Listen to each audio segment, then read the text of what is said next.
Me sorprendiste, no estaba tan preparado. Bueno, la idea de hoy era hablar sobre algo que de alguna manera nos afecta a nosotros, aunque parezca algo lejano, que es la situación de Alemania, porque se repiten algunos problemas que tenemos como en nuestro país, no en nuestros países en general, pero por otro lado, algo que son problemas que son en realidad universales y que son interesantes de recorrer. Así que primero vamos a ver un poquito lo que pasa en Alemania y después vamos a ver cómo eso nos afecta a nosotros, porque parte de la gran crisis alemana en realidad está relacionado con su pirámide demográfica que está invertida.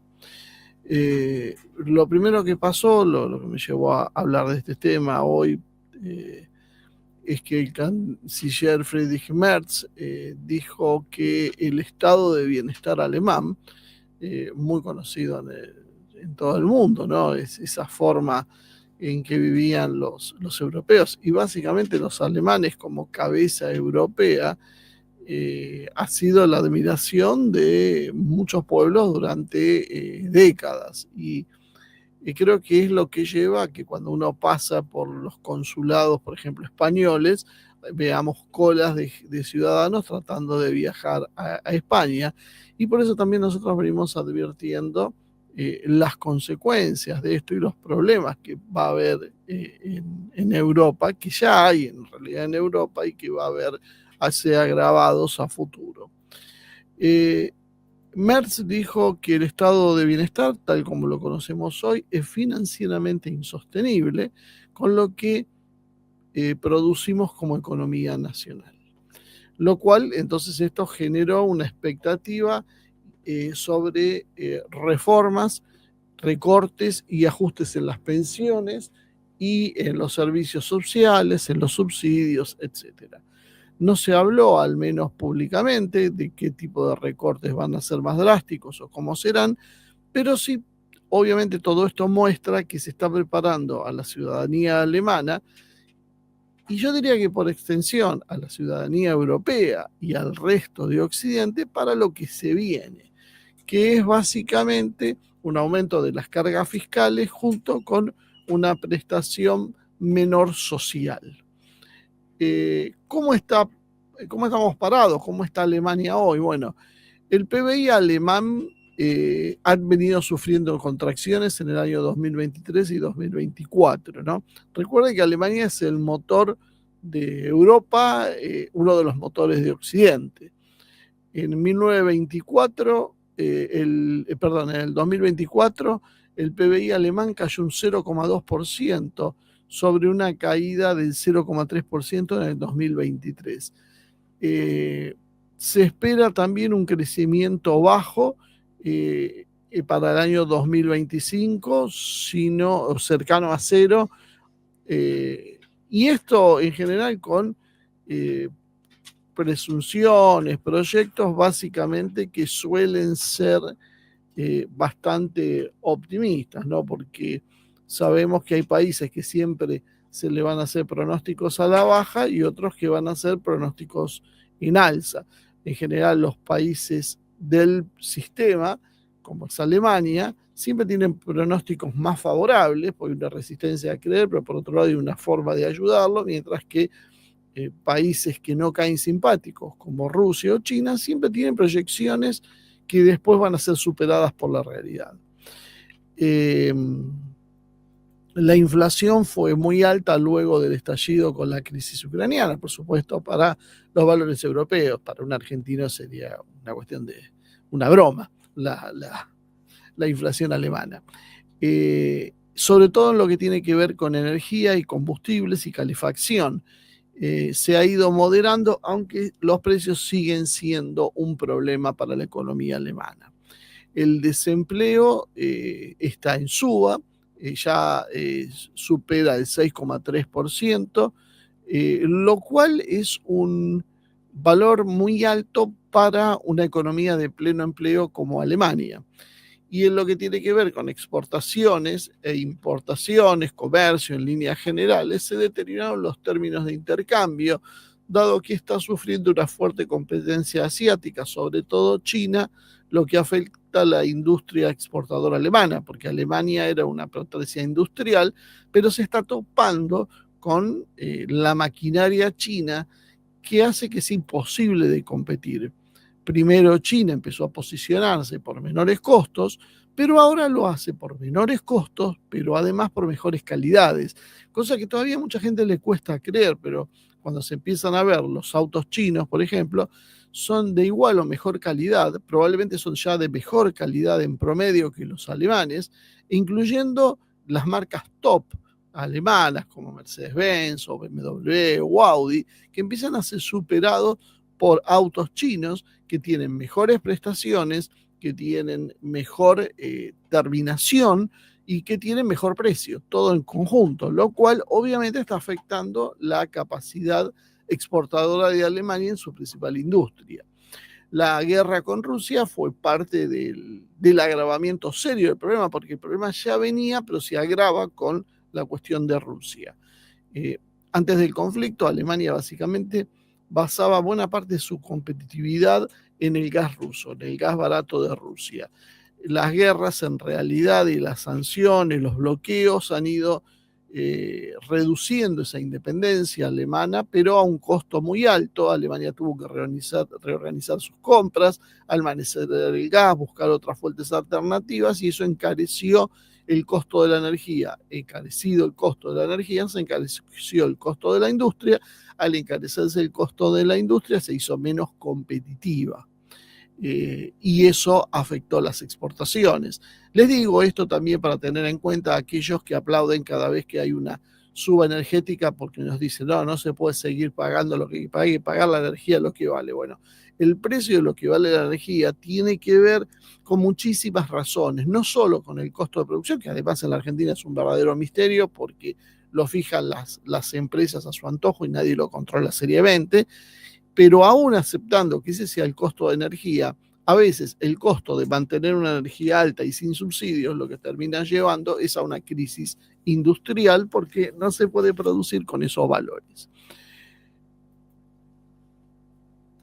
La transición energética, llamada en Alemania Energiewende, junto con decisiones previas como ir cerrando las centrales nucleares por la cuestión verde precisamente, aumentando las renovables y demás, ha producido vulnerabilidades, sobre todo porque los costos de energía han ido subiendo, como decíamos, y cuando se producen periodos de escasez. En consecuencia, industrias que requieren mucha electricidad de consumo intensivo o de gas, como es la química, el acero, la metalurgia o la automotriz, que eran claves en el desarrollo alemán, están bajo presión por sus altos costos, lo cual reduce entonces, como decíamos, su competitividad internacional. En el 2024, la producción de autos de pasajeros alemanes fue de aproximadamente 4.1 millón de unidades, un nivel parecido al del 2023, pero que está un 12% por debajo de lo que producía en el 2019 Alemania. Es interesante porque, por ejemplo, una de las empresas chinas de automóviles, que es una de las mayores productoras, produce solo ella 30 millones de autos por año. O sea, es imposible competir con los números de China. China ya produce, no tengo ahora justo el dato, lo puedo buscar, pero debe ser aproximadamente la mitad o más de los automóviles que se producen en el mundo. Solo abastecer el mercado chino ya les da una escala que los hacen hipercompetitivos. Y ahora que han decidido salir a buscar mercados en el exterior, bueno, básicamente han cambiado las reglas del juego y Alemania es una de las primeras víctimas, porque lo que vende uno lo deja de vender otro. Los autos en realidad alemanes se han encarecido entonces a consecuencia de todo esto mucho, hace que los modelos básicos sean en realidad menos accesibles, el aumento de costos de materiales, de energía, de logística, todo sumado a una regulación ambiental pesada, incide fuertemente en el costo final. Las políticas verdes alemanas por ejemplo, los incentivos al auto eléctrico, las normas de emisiones, las restricciones sobre autos tradicionales y demás, han requerido grandes sumas de inversión y generan costos en cadena como fabricación de baterías, materias primas e infraestructura de recarga que los hacen enfrentar desafíos de competitividad frente a países donde esas mismas regulaciones suelen ser bastante más laxas. Varios análisis mencionan que la parte de la política verde es la que contribuye en gran medida a las tensiones en el sector alemán automotor. Yo les digo, vuelvo a insistir con esto, muchas veces hemos hablado, cuando acá se aplaude reflexivamente las políticas verdes y las políticas de energía, y a los chicos, el otro día pasábamos por un colegio y veíamos que a los chicos de 2, 3, 4 y 5 años promocionan en los carteles la enseñanza de ecología, que yo entiendo que cuidar el medio ambiente está bien, de hecho lo apoyo, todos apoyamos cuidar el medio ambiente, a todos nos gusta ver un medio ambiente sano y lo necesitamos, pero eso es una cosa, lo que se contrabandea como ecología es otra ideología que se empieza a enseñar a los 2 años. Bueno, eso es lo que está empezando a pagar Alemania. Algunos de los problemas que se presentaban entonces se agravan. ¿Con qué? Con el envejecimiento poblacional. Cada vez hay más jubilados, cada vez hay más gastos en pensiones, sanidad, cuidado a los mayores, con una población activa que crece cada vez menos. Esto pone en realidad en tensión el estado de bienestar social, que era lo que decía Merz, y de alguna manera, fíjense cuando empezamos a ver los problemas parecidos a los nuestros. Por supuesto, en otra escala y ellos están mucho más altos en el problema, pero la realidad es esa. La industrialización empieza a caer, baja la producción y aumentan los costos de jubilaciones, cuestiones sociales y demás, sanidad, cuidados mayores, porque nosotros tenemos el mismo problema de envejecimiento de la población que tienen los alemanes. Nosotros lo construimos mucho más rápido, lo cual quiere decir que en el futuro lo vamos a ver todavía mucho más agravado. Lo interesante también es ver que los alemanes destinan esos recursos excedentes a cuestiones diferentes después que la Argentina. Ahora vamos a ver eso mejor. El límite de deuda, Schuldenbremse, deuda freno, como le llaman en Alemania, sería la traducción, implica que hay reglas bastante rígidas sobre lo que es el endeudamiento público, lo cual limita la capacidad de estímulo fiscal cuanto se necesita. Alemania tiene un ratio de deuda sobre el PBI de aproximadamente el 60%, es uno de los más bajos de los países desarrollados. También enfrenta una competencia internacional con China, que es feroz, pero también con otros países de Europa, con otros países de Asia, porque los autos coreanos o japoneses también juegan, que ofrecen productos nacionales en general que son más baratos o de mejor calidad. Vuelvo a insistir con este concepto. La idea de la mejor calidad es alemana es una idea que empieza a ser un recuerdo del pasado. Los costos energéticos y los costos de transición verde que enfrentan los alemanes entonces tienen que ser asumidos por las empresas y esto incrementa los precios finales, reduce los tipos de márgenes y reduce básicamente toda la economía. Cada vez que se hace una reglamentación que encorseta la producción y que obliga a hacer determinadas cuestiones porque a un burócrata se le ocurrió que eso era amigable con el medio ambiente o no, bueno, eso después tiene un costo en la economía real y ese costo en la economía real termina pagándose con pensiones, con enfermos que no tienen atención médica adecuada o con personas que necesitan apoyos sociales que no se pueden brindar porque no hay dinero, porque el dinero se redestinó precisamente a lo que ese burócrata de turno decidió.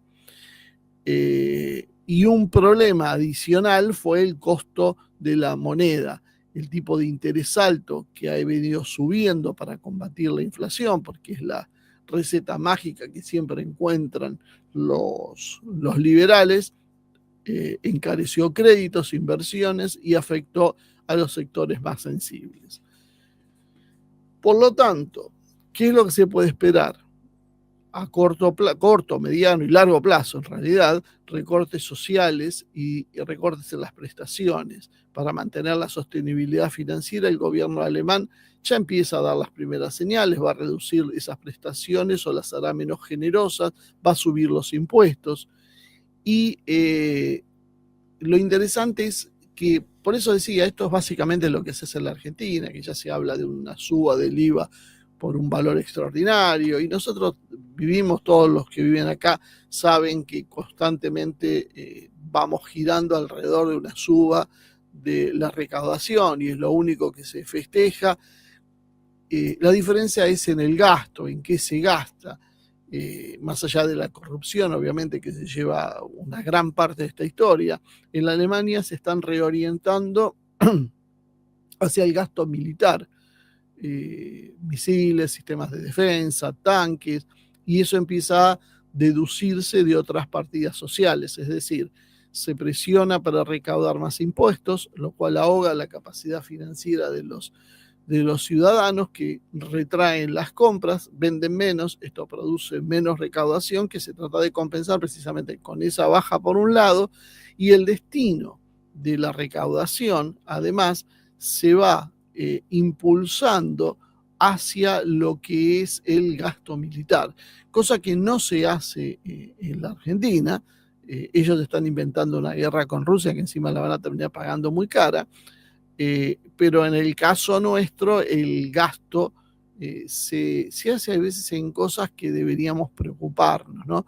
Porque cumplen una doble función. Yo ayer comentaba el tema de, por ejemplo, en las obras sociales, donde uno llama y se encuentra con que hay una línea de atención general para cualquier emergencia que haya, y una línea por separado para el aborto, para la interrupción legal del embarazo, como se le llama eufemísticamente.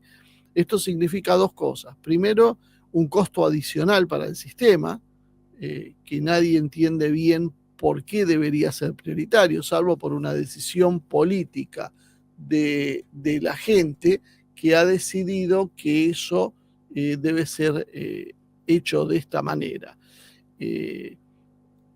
Los lobbies, en este caso el lobby feminista, es el que puede ir por ese lado. A ver, déjenme un segundito que ya estoy con ustedes.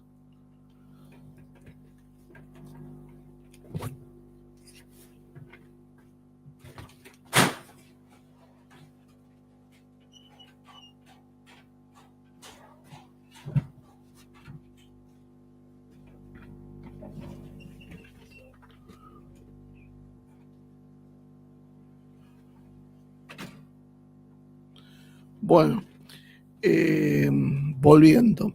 Entonces, esa línea de interrupción lo que termina significando es que se destinan recursos para eso, que además colateralmente van a colaborar en la inversión de la pirámide demográfica. Alemania además sigue con el problema de la erosión del modelo exportador. Si no se innovan productos, si los costos no bajan, si todo depende de energías cada vez más caras o inseguras, podrían cambiar cadenas de valor. Y esto va a alimentar potenciales conflictos sociales. Si se producen recortes o cargas sociales que suben, aumentan las tensiones políticas, se producen mayores protestas, hay mayor presión en los sindicatos, y finalmente todo termina enrareciéndose en el clima. Por lo tanto, Alemania está en una fase de estancamiento, recesión, con crecimientos muy bajos, con una inflación que, aunque está relativamente controlada, incide, con costos energéticos elevados, con competencia fuerte y con costos estructurales que se van complicando dada la situación de las pensiones, la población, las reglas fiscales rígidas y las políticas medioambientales y de género. Ahora vamos a ver el papel de estas políticas. La guerra de Ucrania y la ruptura con Rusia han funcionado como una especie de aceleración, ¿no? Donde muchos de estos problemas, dependencia energética, subida de precios, necesidad de rearme, son algunos de los objetivos, pero no los únicos. El estado de bienestar alemán, entonces, termina por enfrentar una crisis de sostenibilidad, que es, como decíamos, lo que Merz viene anunciando y que ahora ha anunciado con más decisiones. Es decir, no ha sido un exabrupto, sino básicamente algo que ya estamos viendo que se está consolidando como una idea. Pero Alemania, como buena parte de Europa occidental, tiene algunos problemas adicionales, ¿no? Alemania sufre no solo por cuestiones económicas, sino en realidad por cuestiones políticas, por decisiones políticas. Y esto es algo que afecta a básicamente lo que es Europa occidental. No sufre solo por la inflación, sufre porque tiene una energía cara, y una energía cara que la ha generado la propia Europa, con sus políticas verdes, con su hostilidad hacia Rusia. Lo que ha conseguido es esto, es precisamente una energía cara, y la energía es la sangre, es la savia que alimenta la economía. Si uno tiene esa energía cara, todo se encarece y todo entonces se complica. Pero además hay un problema complicado también, que tiene que ver con la reasignación de recursos que no alcanzan para todo. Entonces, endeudarse y sacrificar áreas sociales, por ejemplo, empieza a ser la solución que utilizan las autoridades alemanas. La demografía, en realidad, es un punto central que muchas veces se maquilla con explicaciones puramente económicas. Y esto es un tema interesante, porque la caída demográfica es algo que está impactando también seriamente en Alemania, porque las dificultades de Alemania ya empezaban a verse antes de la crisis con Rusia. ¿Y eso qué tenía que ver? En algunas cosas tenía que ver con la pérdida de vitalidad, dado que la relación entre trabajadores activos, jóvenes y trabajadores pasivos variaba en una forma que complicaba la situación económica. Esto después fue agravado precisamente por medidas procíclicas, podríamos decir. Si había un problema con la energía, las medidas que tomó la clase política alemana llevó al país a agudizar ese problema. Si había un problema con la demografía, las políticas que tomó la clase política alemana apuntaron a agudizar ese problema, y así el resultado es esta Alemania que empieza a mostrarse no solo como débil, sino empieza a mostrarse en una crisis que nadie sabe bien de cómo va a salir, porque en realidad el problema es profundo, es civilizatorio, es estructural, no es un problema menor, no es un problema que mañana consigo energía barata de Rusia y con eso solo lo soluciono. Primero, están yendo en sentido contrario. Y por otro lado, en segundo lugar, podríamos decir que no es solo ese problema, porque el problema venía desde antes y no se va a resolver exclusivamente con eso, ya es demasiado tarde.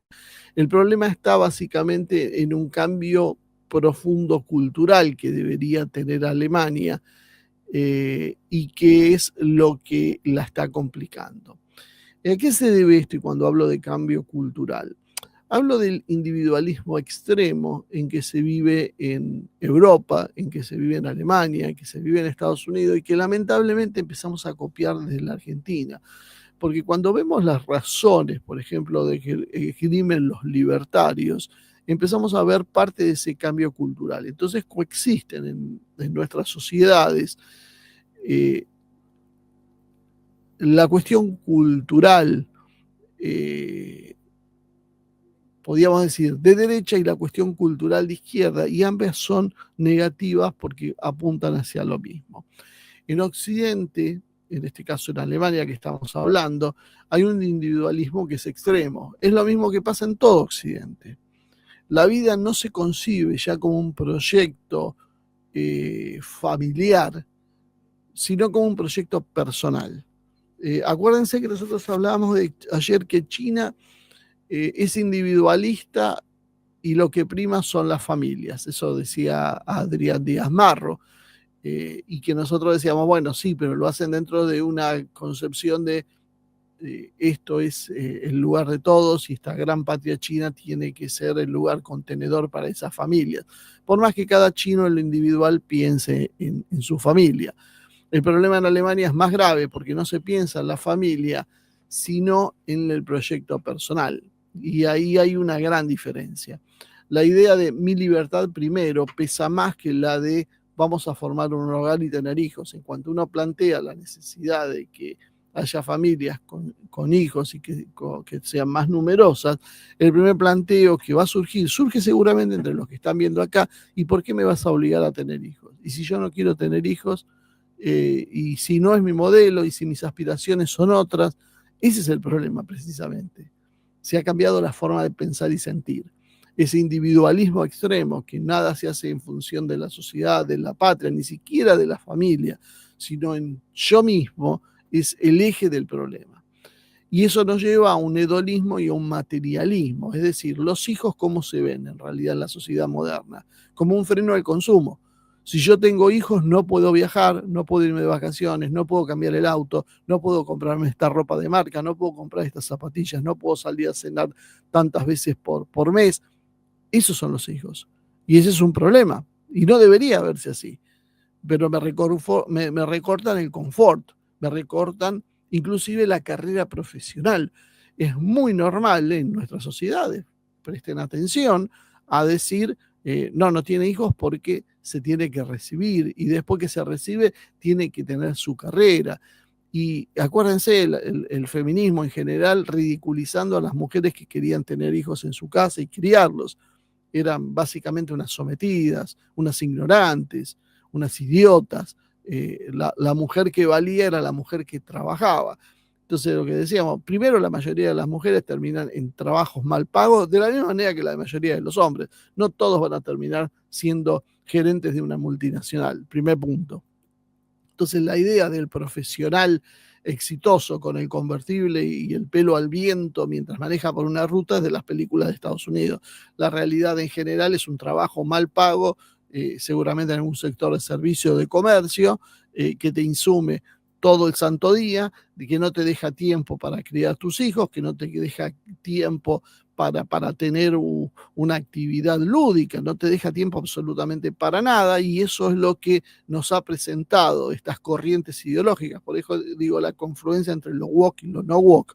En este caso, lo woke, algunos me dijeron que tengo que decir progre, que woke es de inglés, bueno, llámelo como quieras.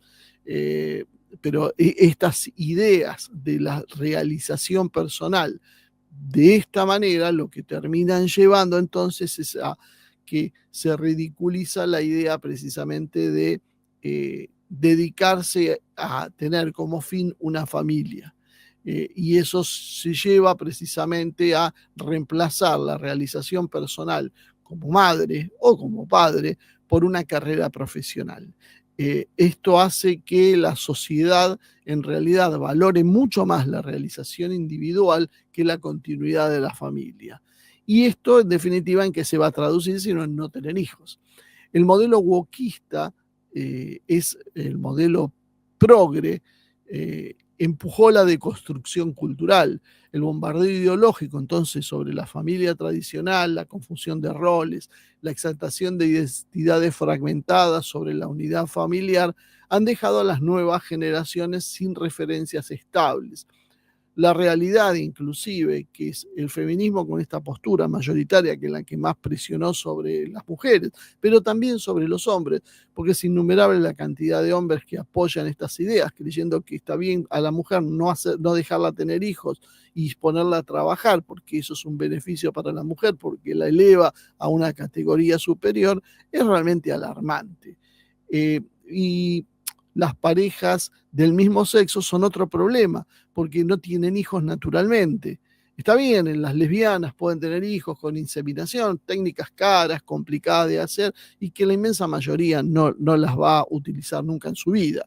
Entonces, en realidad, también es otra forma de cortar la reproducción. Y si se corta la reproducción, se corta la pirámide social y después se termina en lo que pasa con Alemania. Tenemos que cortar todas las prestaciones porque no funciona.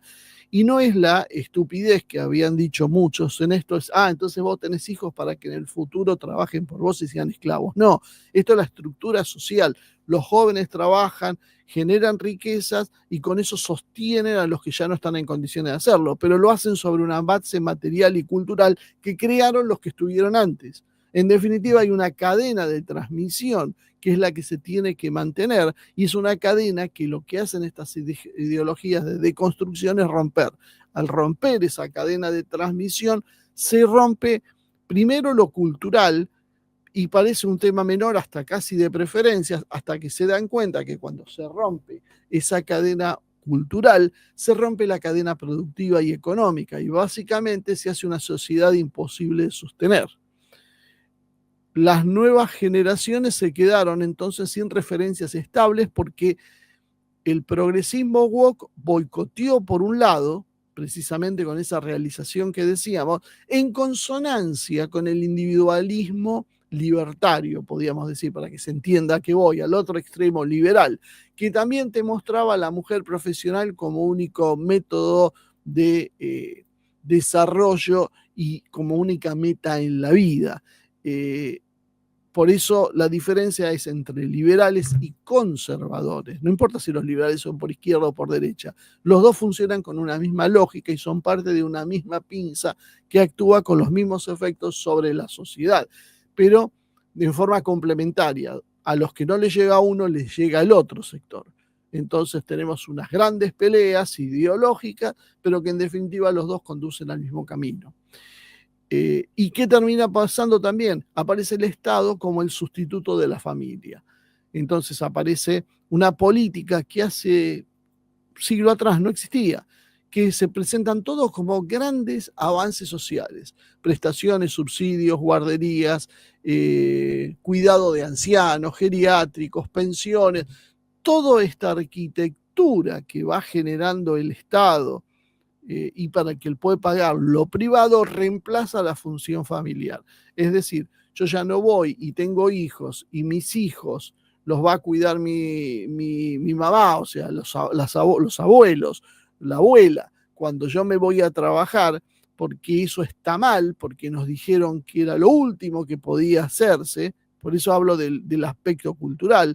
Era mucho mejor para la criatura estar a los 6 meses en una guardería, tirado en una cuna con una maestra jardinera que probablemente esté sobrepasada atendiendo a un montón de chicos con un sistema inmunológico todavía débil, intercambiando virus que no están maduros para sostener, porque no deberían estar expuestos a esa edad al conjunto de estar con 20 o 30 chicos más en las mismas circunstancias. Eso es mucho mejor a que una abuela críe a los hijos.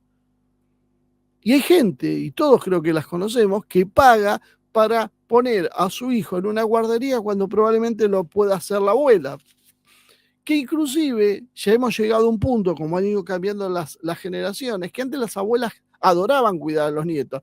Ahora hay muchas abuelas que dicen, no, déjame, yo quiero tener mi vida tranquila, yo me dedico a otra cosa, yo voy a hacer danzas, voy a hacer no sé qué cosa, pues yo soy una abuela moderna y no estoy para cuidar nietos. Esos son los cambios culturales que han afectado. Y esto es lo que lleva después al problema del reemplazo. Y es lo que, por ejemplo, le está pasando a Rusia. Cuando Rusia dice, ok, acá el problema es económico, porque no hay, entonces hacemos todo lo necesario para que la gente tenga hijos. Ponemos guardería, le damos $6.000 por el primero, 9.000 por el segundo, le damos exenciones impositivas, preferencias en créditos, le damos, y no crece la cantidad de hijos. ¿Por qué no crece la cantidad de hijos? Porque el problema es cultural. Porque además de la base material que hace falta también la base cultural. Ha habido una política de degradación de la familia y del papel de la mujer teniendo hijos que ha horadado en la conciencia de los ciudadanos y ahora no quieren tener hijos. Ya no es un problema solo de plata. Algunos querrían tener y no pueden por la plata, pero la inmensa mayoría no, porque así vos le des la plata tampoco, porque si tengo un bebé no puedo, no puedo irme el fin de semana, no puedo viajar, no me puedo ir un año sabático a Europa, no puedo, me ata. ¿Cuántos te dicen me ata no tener hijos? Bueno, ese es el problema. Y esto es lo que estamos empezando a pagar, gracias a esas mentalidades libres que no querían ningún tipo de condicionamiento. Bueno, ahora tenemos sociedades rotas. Y se está rompiendo Alemania. Alemania, motor del mundo occidental. Si se está rompiendo Alemania, empiezan a pensar lo que va a pasar con el resto, que no llegan al nivel de Alemania ni por asomo. Alemania tiene la tasa de natalidad más baja de Europa, una de las más bajas, 1,3 hijos por mujer, muy por debajo de la de reemplazo del 2,1. Y esto viene de los años 70, por eso digo que excede el problema con Rusia. Se agrava básicamente por esa presión cultural. Aunque se pongan subsidios y se den beneficios fiscales, no cambia la mentalidad de base. Muchos alemanes no quieren tener hijos porque lo sienten como una carga frente a un modelo de vida libre. El resultado entonces, como decíamos, es el deterioro de una población, menos jóvenes, más viejos, mayor gasto social, mayor gasto en pensiones, mayor gasto en salud, menos fuerza laboral activa y caída de la innovación y productividad. Y todo esto entonces nos lleva a un dilema político. ¿Cómo hacemos para solucionar esto? Aparecieron las ideas mágicas, inmigración masiva. Europa se llenó de inmigrantes, pero eso que generó tensiones sociales, tensiones culturales internas, debilitó más la corriente de cohesión cultural y trajo como anexo un problema que muchos de esos, porque aparte esto está hecho para destruir, no para construir, terminaron siendo inmigrantes que viven de subsidios. Por lo tanto, agravaron el problema del déficit social y fiscal. No solo no trajeron un alivio, no inyectaron sangre joven, sino que empezaron a chupar recursos. En síntesis, básicamente, la crisis alemana no se explica solo por el corte con el gas ruso o por la energía cara. Esto también es una crisis civilizatoria que empieza a notarse en Alemania y sigue en otros lados. Y en Estados Unidos está la misma crisis, con la diferencia que está maquillada, porque en Estados Unidos hay dos cosas que no existen en Europa. Primero, hay un sector que vive bajo otras normas. El centro de Estados Unidos es un sector de interior alejado de las ideas cosmopolitas de las ciudades costeras, y ese centro suele tener muchos hijos. Y después la avalancha de inmigrantes mexicanos, hispanos en general, que aportan más hijos a la situación. Pero bueno, esto también va a tener su límite y además lo que hace es cambiar la identidad y fracturar el país. Estados Unidos está estallando por dentro precisamente por esas tensiones. Y decíamos que en realidad la consecuencia más grave de todo esto entonces es la desaparición demográfica. En Alemania se mezclan entonces dos planos, la realidad demográfica por un lado, es decir, menos jóvenes, más viejos, que es un hecho, y la tasa de reemplazo tampoco, que no se cumple, porque el envejecimiento es acelerado. Por otro lado, la productividad, y esta es la otra trampa del sistema, la productividad por trabajador se disparó con la inteligencia artificial, la robotización y la automatización industrial. Es decir, que cada trabajador produce varias veces lo que producía un trabajador en los años 70. Sin embargo, hay una narrativa oficial que pone en foco en la productividad por cabeza y nos dicen que los sistemas están quebrados porque no se puede sostener porque hay cada vez menos trabajadores, precisamente por lo que estuvimos explicando. Pero en realidad están tomando el número bruto de trabajadores y no la producción total, que la producción total sí podría hacer que sea sostenible el sistema. En realidad, esto es una excusa que se usa para justificar los recortes. No podemos sostenerlo, no podemos porque está mal estructurado, hay que reformarlo, punto. Aunque objetivamente sabemos que la economía alemana podría sostener ese bienestar sobre la población siempre y cuando no se gastaran en políticas absurdas como la promoción, por ejemplo, de energías verdes. Los recursos, en vez de volcarse en sostener precisamente la población más vulnerable, se buscan se utilizan en cuestiones políticas que son en general todo lo que tiene que ver con la deconstrucción, las ideas woke, feminismo, LGBTismo, todo ese tipo de cosas se subsidian, se sobredimensionan, y eso es lo que termina también chupando buena parte de los recursos. Acuérdense de la Argentina, en su momento, cuando era el 2,4% del PBI lo que se había destinado a políticas de género. 2,4% del PBI. El presupuesto de defensa argentino era aproximadamente del 0,5, o sea, 5 veces el presupuesto de defensa en cuestiones de género. Y nos decían que eso era prioritario porque la lucha era contra el patriarcado. ¿Se va entendiendo cómo funciona lo nocivo de este sistema? Bueno, el problema es la agenda política de fondo. En vez de usar la productividad ganada precisamente por ese aumento tecnológico, por esa capacidad tecnológica para mejorar el equilibrio entre familia y trabajo, estimulando indirectamente la natalidad, se lo canalizó para financiar un sistema de deconstrucción, de rearme, de políticas verdes y alineamiento con la OTAN en Alemania. Nosotros hacemos lo mismo sin el alineamiento y el rearme.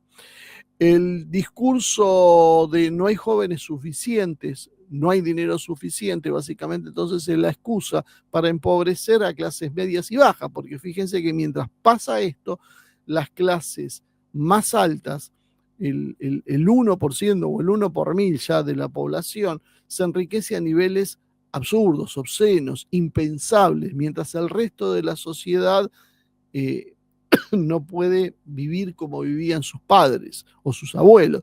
Y esto tiene que ver precisamente con que esa productividad extra de la tecnología se la está quedando básicamente una minoría. Una minoría está chupándose todos esos recursos y ahora lo justifica como puede ser. Y para poder mantenerse en funcionamiento, algo que obviamente hace agua por los 4 costados, buscan políticas de aumento de recursos fiscales, que muchas veces los derivan ahora en Europa a una guerra que están haciendo, unas migraciones masivas y las políticas ideológicas. Programas como feminismo militante, transición verde forzada y subsidios identitarios actúan como fuentes de drenaje de recursos, que a la vez profundizan la deconstrucción cultural que causa el problema demográfico porque refuerza la idea de no tener hijos. El redimensionamiento social, entonces, es la clave. Da la impresión de que las élites alemanas no quieren resolver la caída poblacional seriamente, sino lo que en realidad quieren es adaptarse a ella como algo inevitable o tal vez algo deseado. Una sociedad más pequeña, más dependiente de sus poderes, es más fácil de controlar. Para compensar esa reducción, entonces, buscan esa inmigración, pero no con la lógica integradora, sino como una masa laboral barata que a su vez introduzca tensiones y fragmente más esa sociedad, muchas veces llevando a demandas sociales que aumentan el déficit. En síntesis, el fin del estado de bienestar no es una conclusión obligada de la demografía, sino en realidad es una decisión política. Se usa la caída poblacional como narrativa legitimadora para justificar el desvío de recursos hacia otras políticas, guerra, OTAN, agendas ideológicas, etcétera, en lugar de corregir la raíz cultural, la raíz que es la cultural y la familiar, prefieren el declive. Y Alemania tiene un problema, y ya con esto voy cerrando. Alemania tiene un problema, o lo tenemos nosotros en realidad, es que es un modelo ejemplar. ¿Por qué digo un modelo ejemplar? Porque es lo que siempre nos contaron cómo había que hacer. Había que ser para algunos como Estados Unidos o como Alemania. Estados Unidos a algunos le chocaba un poco el ejemplo, pero el motor era Alemania, era la sociedad ideal. Ojalá fuéramos como los alemanes. Son ordenados, son pulcros, son trabajadores, son eficientes, son honestos, eran seres maravillosos, ¿no? Nos olvidamos de la cuestión del nazismo y eso. Pero bueno, después, eran seres maravillosos. Pero claro, si eso era bueno y nos decían hay que copiar el sistema alemán, aunque después nunca lo copiáramos, también nos pueden decir hay que copiar el sistema alemán cuando este se desbarranca. ¿Por qué? En Alemania hay un mensaje interno, que es básicamente no podemos ya sostener este sistema de bienestar porque no hay plata ni jóvenes. Por ende, hay que instalar el sacrificio como algo inevitable. La productividad permite otra cosa, pero nos olvidamos porque contamos por cabezas, no contamos por productividad. Entonces empezamos a naturalizar en Alemania la pérdida de derechos como un hecho económico y no como una decisión política. Es decir, si hunden el estado de bienestar social, no es por una cuestión económica, es una decisión política de hundirla, porque es como yo diagramo la sociedad y como yo diagramo hacia dónde van los recursos de esa sociedad. Los recursos hoy de Alemania son mayores que los de la década del 70. Entonces, si en Alemania en la década del 70 se podía mantener el estado de bienestar, era porque había una decisión política de mantenerlo. Hoy no. En Alemania, en el año 70, había medio país que era Alemania Oriental, que era comunista. Y eso explica mucho. Si no se mantenía, se venía precisamente ese problema, ¿no? Y esto tiene implícito un mensaje hacia afuera. Por eso no es en balde hablar tanto de Alemania. ¿Por qué? Porque si la locomotora europea, si el símbolo de prosperidad y disciplina industrial admite que no puede sostener un estado de bienestar social, ¿qué nos queda a nosotros como argentinos? Nada. ¿Qué va a hacer para los países periféricos? Nada. Si antes nosotros veíamos que había que copiar un modelo que era positivo, ahora hay que copiar un modelo que es negativo. ¿Por qué? Porque si Alemania no puede, nosotros tampoco no vamos a poder. Entonces ahí cala el mensaje de un Milei o de los que sigan a Milei, que hagan lo que hagan siempre nos van a decir, bueno, pero tenemos que solucionar los problemas que hay y esto requiere una cuota de sacrificio. Siempre nos dicen lo mismo, requiere una cuota de sacrificio. Uy, el desastre que encontramos. Bueno, Alemania básicamente ahora es el ejemplo universal de cómo hay que hacer las cosas. Si hasta los alemanes, que eran el ejemplo maravilloso del mundo, tuvieron que recortar, ¿qué esperan ustedes que hagamos nosotros? No nos pidan otra cosa que más recortes. Entonces, gobierno como el argentino va a tomar ese argumento y que se va a repetir en Francia y en otros países para imponer su propia receta de austeridad, que a nosotros nos viene enchufando desde hace mucho tiempo antes, con menos resistencia social. No es culpa nuestra, no es que hagamos mal las cosas, no es que seamos corruptos, es que el mundo entero se está ajustando. ¿Cómo vamos a zafar de eso? La trampa en realidad es que lo que ocurre no es un límite objetivo, sino un redireccionamiento de recursos, de lo social a lo militar, de la familia a la ideología, de la clase media a la deuda. La población no percibe que se empobrece deliberadamente porque el discurso dice que no hay alternativa. ¿Se entiende cuál es el motivo?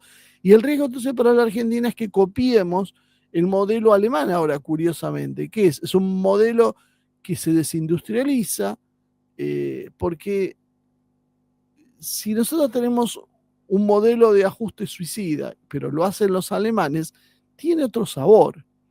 El efecto no sería entonces administrar un declive ordenado, sino acelerar el proceso de disolución nacional.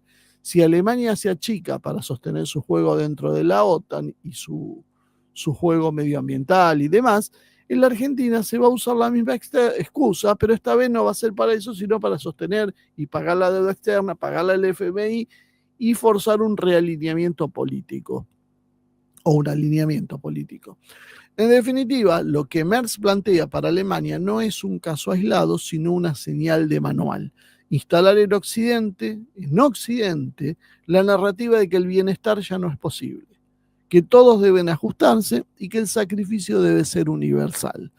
Y allí es donde países como la Argentina van a quedar atrapados en un ajuste permanente que se va a justificar precisamente por lo que sucede en Alemania.